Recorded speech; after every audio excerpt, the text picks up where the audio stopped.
నమస్తే అందరికీ శుభోదయం. న్యూస్ స్టాఫ్ మార్నింగ్ హెడ్లైన్స్ కి స్వాగతం. తెలంగాణ దినపత్రికల్లో వచ్చిన ముఖ్యాంశాలని ఒకసారి చూద్దాం. ముందుగా వెలుగు న్యూస్ పేపర్ లో వచ్చిన వార్తల్ని చూస్తే కనుక విద్యా ఉద్యోగ స్థానిక సంస్థల్లో బీసీలకు 42% కోటా, 2 వేర్వేరు బిల్లులను అసెంబ్లీలో పెట్టిన ప్రభుత్వం ఏకగ్రీవంగా ఆమోదించిన సభ అమలు కోసం కేంద్రంపై ఒత్తిడి తెద్దాం సీఎం రేవంత్.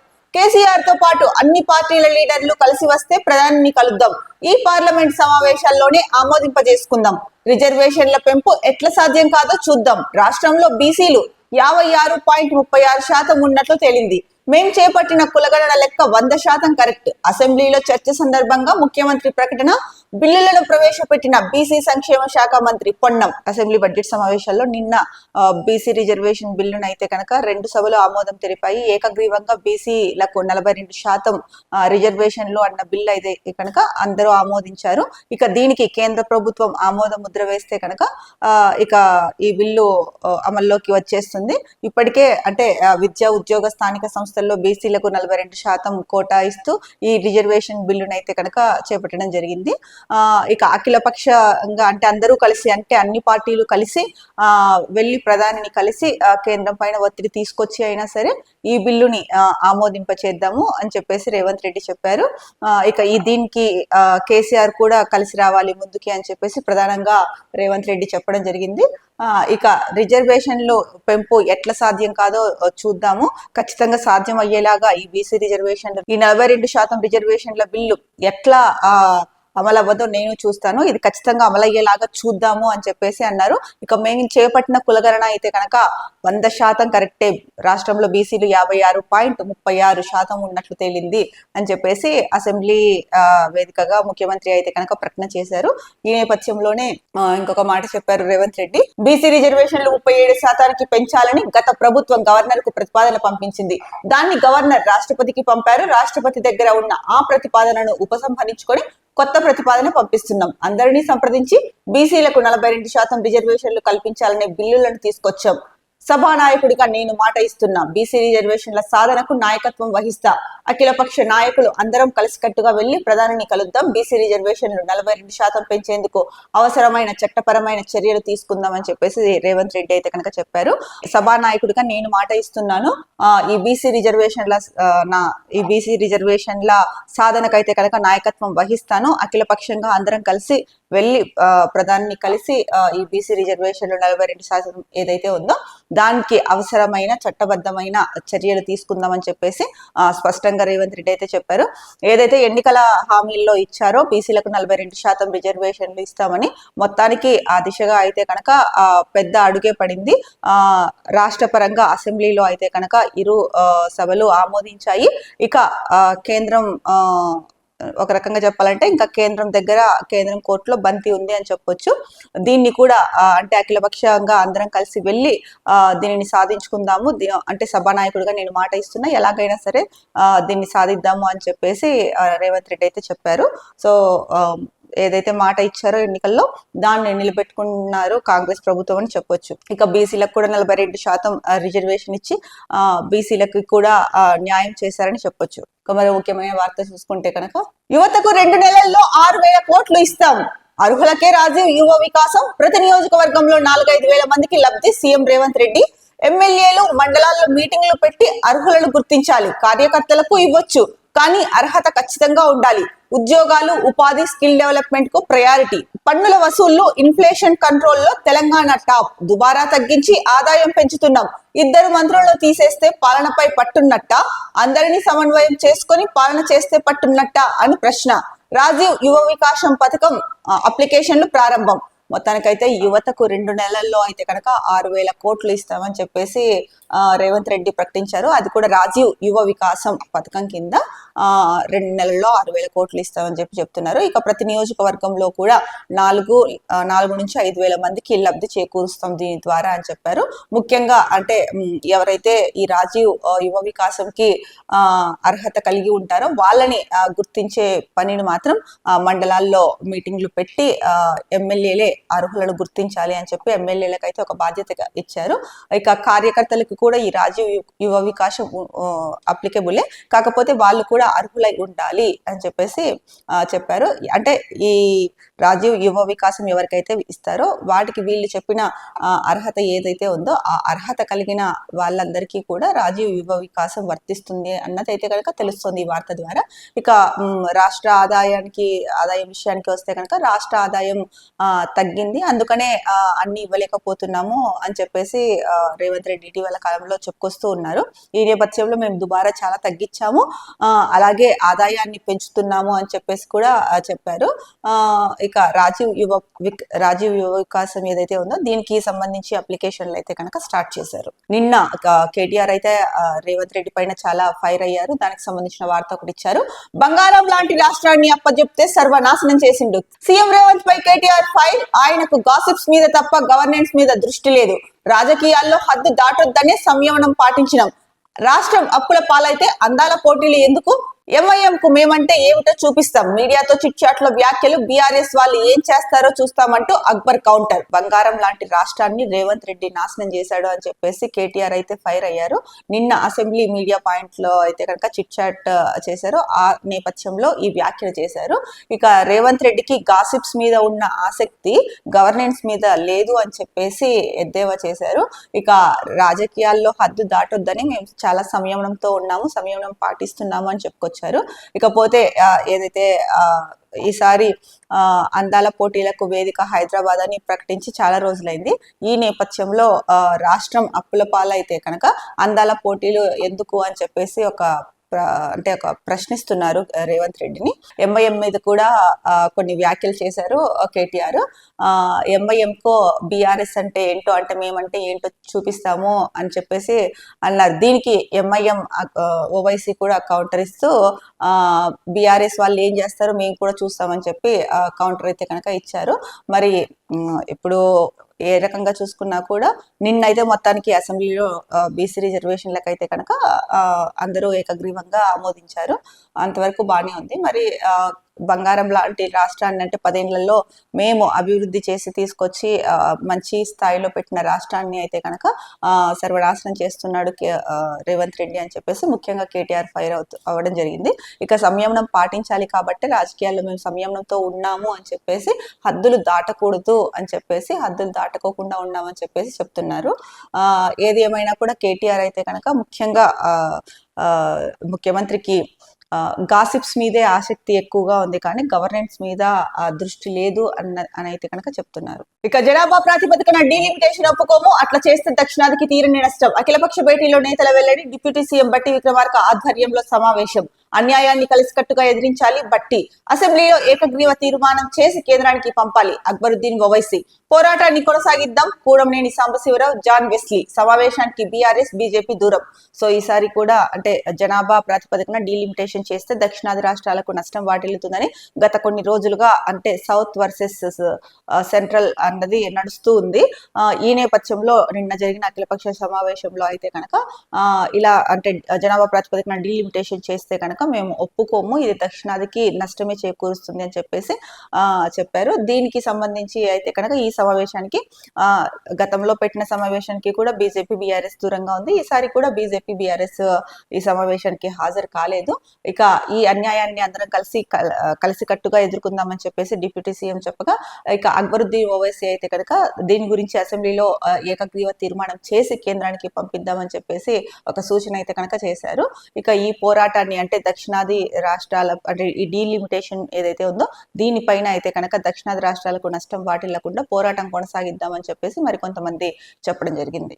ఇక నింగి నుంచి నేలకు 9 నెలల తర్వాత తిరిగి వస్తున్న సునీత, రేపు తెల్లవారుజామున ల్యాండింగ్. నింగి నుంచి నేలకు 9 నెలల తర్వాత తిరిగొస్తున్న సునీత రేపు తెల్లవారుజామున ల్యాండింగ్. ఫ్లోరిడాలోని అట్లాంటిక్ సముద్రంలో స్పేస్ ఎక్స్ క్యాప్సూల్స్, అక్కడి నుంచి నేరుగా నాసా సెంటర్ కు తరలింపు. రిటర్న్ జర్నీ స్కెడ్యూల్ ప్రకటించిన సైంటిస్టులు. ప్రక్రియ మొత్తం లైవ్ టెలికాస్ట్ చేయనున్న నాసా. ఇబ్బంది పెట్టనున్న అనారోగ్య సమస్యలు. కొన్ని నెలల పాటు డాక్టర్ల పర్యవేక్షణలోనే ఆస్ట్రోనాట్స్. 9 నెలల నుంచి అంతరిక్షంలోనే చిక్కుకుపోయిన వ్యోమగాములు సునీత విలియమ్స్, అలాగే ఆ, విల్మోర్ ఎవరైతే ఉన్నారో వీళ్ళు రేపు ఉదయం అంటే రేపు తెల్లవారుజామునకైతే కనుక ఫ్లోరిడాలోని అట్లాంటిక్ సముద్రంలో స్పేస్ ఎక్స్ క్యాప్సూల్స్ లో అయితే కనుక ల్యాండ్ అవ్వబోతున్నారు అని చెప్పి చెప్తున్నారు. అక్కడి నుంచి నాసా స్పేస్ సెంటర్ కి అయితే కనుక వెళ్తారు అని చెప్పారు. ఇక దీని గురించి అంటే రిటర్న్ జర్నీ డీటెయిల్స్ మొత్తం సైంటిస్టులు ప్రకటించారు. లైవ్ టెలికాస్ట్ కూడా చేస్తున్నారు, ప్రక్రియ మొత్తం చేస్తామని చెప్పేసి నాసా చెప్పింది. కాకపోతే ఇన్ని నెలలు అంతరిక్షంలో ఉండడం వల్ల అనారోగ్య సమస్యలు అయితే కనుక వాళ్ళని ఇబ్బంది పెట్టనున్నాయి. ఈ నేపథ్యంలో కొన్ని నెలల పాటు అయితే కనుక వీళ్ళు డాక్టర్ల పర్యవేక్షణలో ఉండాల్సి వస్తోంది ఈ ఆస్ట్రోనాట్స్ ఇద్దరు అని చెప్పేసి చెప్తున్నారు. మొత్తానికి ఇది చాలా ఎంతో సంతోషకరమైన వార్త, శుభ పరిణామం. 9 నెలల తర్వాత భూమి మీదకి రాబోతున్నారు సునీత విలియమ్స్ అలాగే విల్మోర్ ఇద్దరు. ఇక మరో ప్రధాన వార్తాపత్రిక ఈనాడు చూస్తే కనుక 1,00,000కు పైగా జీవోలు రహస్యమే, పోర్టల్లో కనిపించని పరిపాలన నిర్ణయాల ఉత్తర్వులు. 2.14 లక్షలు అందుబాటులో ఉన్నవి 82,000. గత 10 ఏళ్లకు పైగా రాష్ట్రంలో ఇదే పరిస్థితి. సో తెలంగాణ రాష్ట్రంలో అయితే కనుక 1,00,000కు పైగా జీవోలు ఇంకా రహస్యంగా ఉంచారంట. మరి ఎందుకు రహస్యంగా ఉంచారు? జీవోలు రిలీజ్ చేసేదే అందరికీ తెలియడం కోసము. ఇప్పుడు సీఎం అలాగే ప్రిన్సిపల్ సెక్రటరీ లేదా ఆయా శాఖలకు సంబంధించి వాళ్ళు ఆమోదించిన తర్వాతనే కదా జీవోలు రిలీజ్ చేస్తారు. మరి అలాంటి జీవోలని ఎందుకు 1,00,000కు పైగా జీవోలు రహస్యంగా ఉంచారు అన్నదైతే కనుక అంతుబట్టట్లేదు. మరి వాళ్ళే చెప్పాలి ఎందుకు ఇన్ని రోజులు ఉంచారు అనేది. పోర్టల్లో జీవోల పోర్టల్లో అయితే కనుక ఎక్కడ పరిపాలనా నిర్ణయాలకు సంబంధించిన ఉత్తర్వులు అయితే కనుక కనిపించట్లేదు అని చెప్పేసి ముఖ్యంగా ఇచ్చారు. మొత్తానికి 2.14 లక్షలకు అందుబాటులో అంటే 2.14 లక్షల జీవోలు ఉంటే కనుక అందుబాటులో ఉన్నవి మాత్రం 82,000 అని చెప్పేసి చెప్తున్నారు. గత 10 ఏళ్ల నుంచి ఇదే పరిస్థితి ఉంది, ఈ రోజే కాదు కొత్తగా 10 ఏళ్ల నుంచి ఇదే పరిస్థితి ఉంది అని చెప్పేసి ముఖ్యంగా వార్త ఇచ్చారు. మరి ఈ జీవోలు ఏంటి, దేనికి సంబంధించినవి, ఎందుకు వీటిని రహస్యంగా ఉంచారు అన్నదైతే కనుక ప్రభుత్వం చెప్పాల్సిన అవసరం ఉంది. మన ముఖ్యమైన వార్త, నొప్పుల భయం, ముహూర్తాలపై నమ్మకం, గర్భిణులకు అవగాహన కల్పించని వైద్యులు, ముఖ్యంగా ప్రైవేట్ ఆసుపత్రుల్లో ఇష్టారీతిగా సిజేరియన్లు దేశంలో తెలంగాణలోనే అత్యధికం. కొంతమంది అంటే ప్రెగ్నెంట్ ఉమెన్ చాలా మంది నొప్పుల భయంతో అయితే కనుక సిజేరియన్ల వైపు మొగ్గు చూపుతున్నారు అన్నది తెలుస్తోంది. దీని ద్వారా నొప్పుల భయం, ముహూర్తాలపై నమ్మకం అని చెప్పేసి ఇచ్చారు. అయితే ముఖ్యంగా వైద్యులు ఒక మహిళ ప్రెగ్నెంట్ అయినప్పటి నుంచి డెలివరీ అయ్యే వరకు డాక్టర్ చెప్పినట్టు స్కానింగ్స్ అని వాళ్ళు టెస్ట్లు అని చెప్పేసి డాక్టర్ల చుట్టూ తిరుగుతూనే ఉంటారు, వాళ్ళు చెప్పినప్పుడల్లా వెళ్తూనే ఉంటారు. మరి ఎందుకు నార్మల్ డెలివరీ మీద అవగాహన కల్పించట్లేదు వైద్యులు అన్నది ఇక్కడ మనకు ఇక్కడ ముఖ్యంగా వీళ్ళు చెప్తున్నది. అంటే గర్భిణులకు నార్మల్ డెలివరీ మీద అవగాహన కల్పించని వైద్యులు అని చెప్పేసి చెప్తున్నారు. నిజమే, చాలా చాలా హాస్పిటల్స్ లో ఇప్పుడు 100 హాస్పిటల్స్ తీసుకుంటే 90% అంటే 100% హాస్పిటల్స్ ఉన్నాయనుకోండి, దాంట్లో 90% హాస్పిటల్స్ లో అయితే కనుక అవగాహన కల్పించట్లేదు నార్మల్ డెలివరీ మీద. సో దీంతో చాలా మంది ఏంటంటే కనుక pregnant women, first time pregnancy వాళ్ళు ఖచ్చితంగా భయం అనేది ఉంటుంది ఎవరికైనా, కానీ ఆ భయం పోగొట్టేలాగా వైద్యులు అయితే కనుక ప్రయత్నం చేయట్లేదు. ఇంకొకటి నార్మల్ డెలివరీ వల్ల ఉండే ఉపయోగాలు, నార్మల్ డెలివరీ అయితే ఎంత బాగుంటుంది తర్వాత కూడా హెల్త్ పరంగా అన్నది, ఇలాంటివి ఏవి కూడా అవగాహన కల్పించట్లేదు అని చెప్పేసి మనకి వార్తలు తెలుస్తోంది. ఇక ప్రైవేట్ ఆసుపత్రుల గురించి అయితే చెప్పాల్సిన అవసరమే లేదు, వాళ్ళు ఇష్టం వచ్చినట్టు చెప్పేస్తున్నారు. ఇంకా కొంతమంది అయితే కనుక కొన్ని హాస్పిటల్స్ లో డాక్టర్లు పలానా రోజు అంటే డెలివరీ డేట్ పలానా రోజు ఉంటుంది, మీకు ఏమైనా అంటే ముహూర్తము, టైమింగ్ ఇలాంటివి కావాలంటే చూసుకోండి అని ఓపెన్ గా చెప్తున్న డాక్టర్లు కూడా ఉన్నారు. అవి చాలా మందికి తెలిసిన విషయమే. ఇక ఈ విషయంలో అంటే సిజేరియన్ లో ఎక్కువగా అవుతున్న రాష్ట్రాల్లో అయితే కనుక దేశంలోనే తెలంగాణలో అత్యధికంగా జరుగుతున్నాయని చెప్పేసి ఇచ్చారు. ఇక చూసుకుంటే ముఖ్యంగా ఇక్కడ ఒక టీచర్ దీనికి సంబంధించి పర్యవేక్షణ తనిఖీలు లేకనే ప్రైవేట్ ఆసుపత్రుల్లో శస్త్రచికిత్సలే అధికంగా చేస్తున్నారు. మామూలు హాస్పిటళ్లలోనూ ఒక్కో కాన్పునకు కనిష్టంగా 50,000 వరకు బిల్లు వసూలు చేస్తున్నారు. వీటిలో గతంలో తనిఖీలు చేయించారు. వైద్యారోగ్య శాఖ జిల్లా అధికారుల పర్యవేక్షణలో ఆన్లైన్ పోర్టల్ ఏర్పాటు చేసి ప్రైవేటు దవాఖానాల్లో జరిగే సాధారణ సిజేరియన్ల సంఖ్యను నమోదు చేయించారు. అదుపు తప్పిన ఆసుపత్రులకు కలెక్టర్లు నోటీసులు ఇచ్చేవారు. కొన్నాళ్లుగా పర్యవేక్షణను లేక పరిస్థితి మళ్లీ మొదటికొచ్చింది. సో ఒకప్పుడైతే కనుక పర్యవేక్షణ ఉండేది. అంటే ఆయా జిల్లాల్లో అయితే కనుక కలెక్టర్లు, ముఖ్యంగా వైద్యారోగ్య శాఖ అయితే కనుక ఆయా జిల్లాల్లో అధికారుల పర్యవేక్షణలో అయితే కనుక ఆన్లైన్ పోర్టల్ ఏర్పాటు చేసి, అంటే ప్రైవేట్ హాస్పిటల్స్ లో ఎన్ని సాధారణ డెలివరీలు జరిగాయి, సిజేరియన్లు ఎన్ని జరిగాయి అని చెప్పేసి ఆ సంఖ్యని నమోదు చేసేవాళ్ళు. తర్వాత ఏదైతే కనుక ఈ అదుపు తప్పి ప్రవర్తిస్తున్నాయో ప్రైవేట్ హాస్పిటల్స్, వాటిపైన కలెక్టర్లు అయితే కనుక నోటీసులు ఇచ్చేవారు ఆ హాస్పిటల్స్ కి. గతంలో అలా ఉండేది.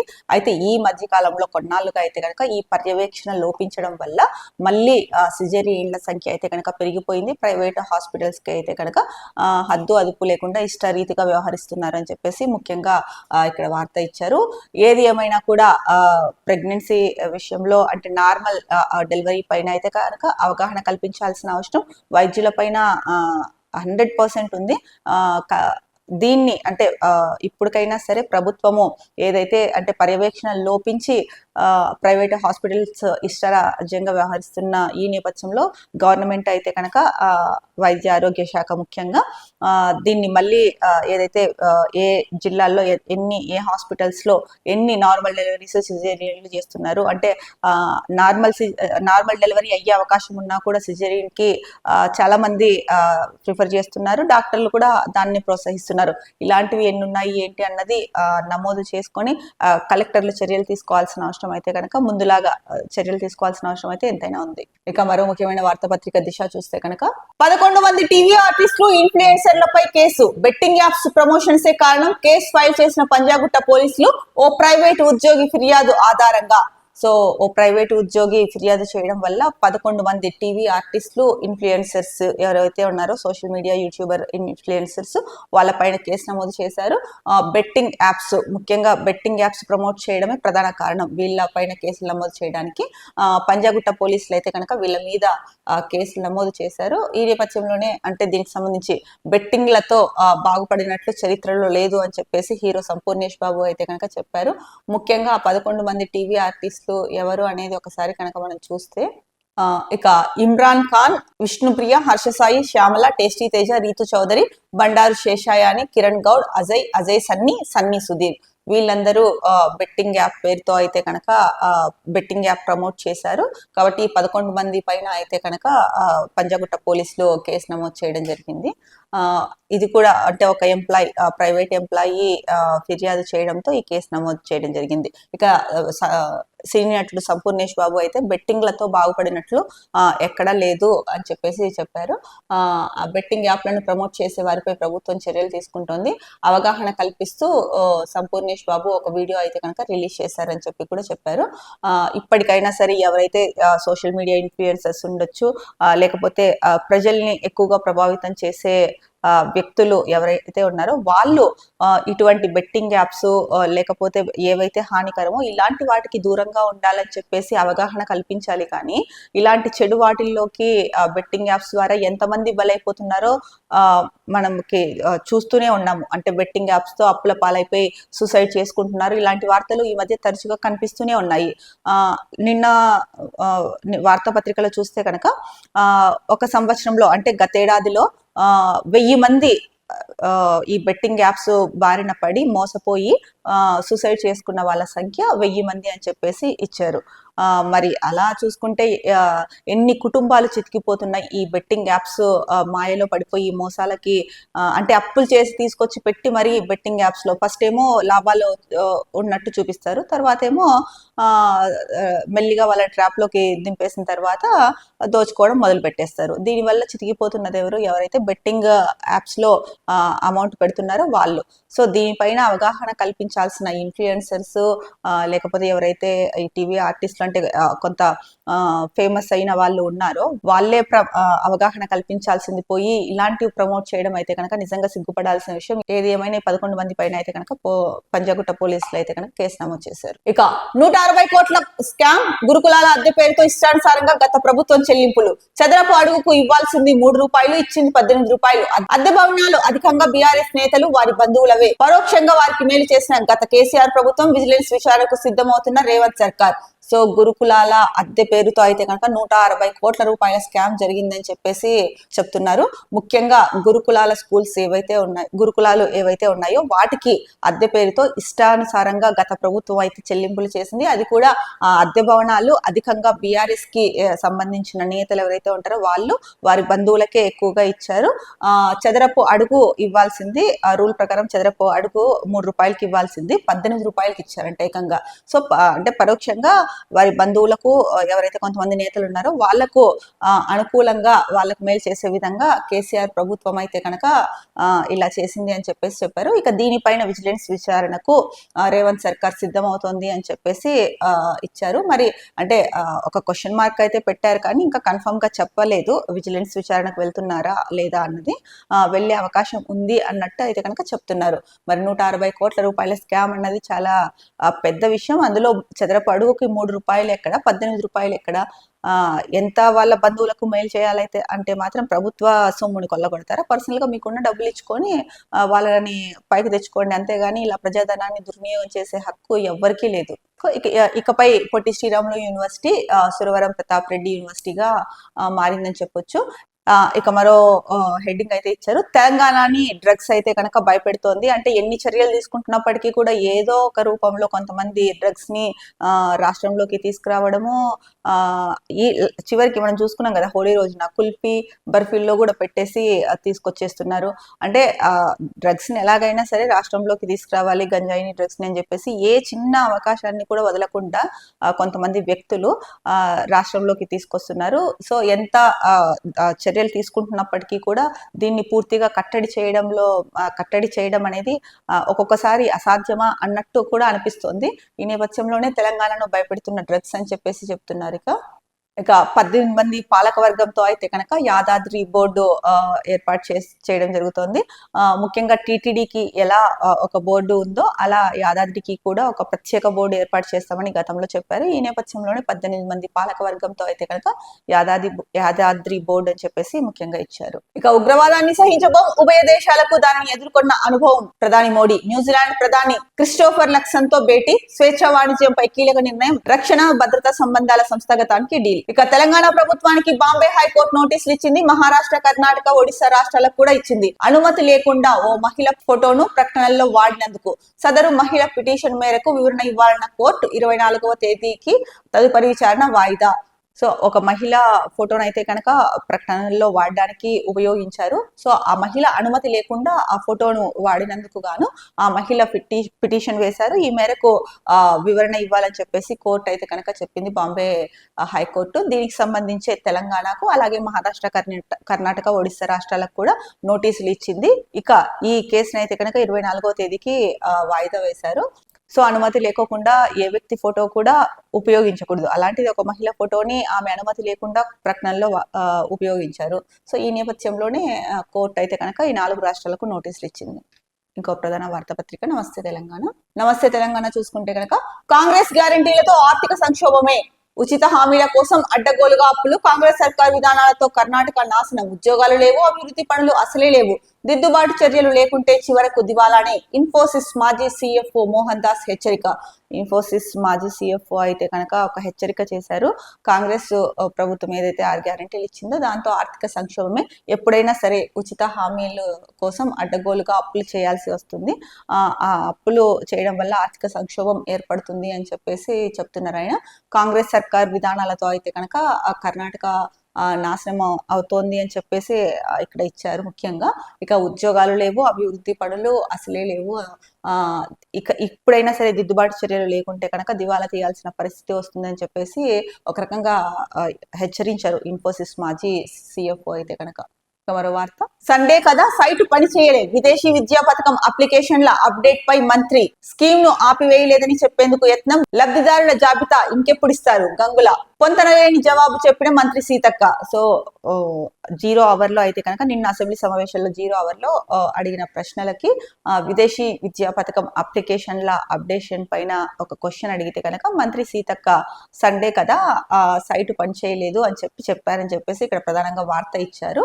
ఇక స్కీమ్ ను ఆపివేయలేదని చెప్పేందుకు సీతక్క ప్రయత్నించారు. ఇక లబ్ధిదారుల జాబితా ఇంకెప్పుడు ఇస్తారని చెప్పేసి గంగుల కమలాకర్ అయితే కనుక అడిగారు. ముఖ్యంగా నిన్న గంగుల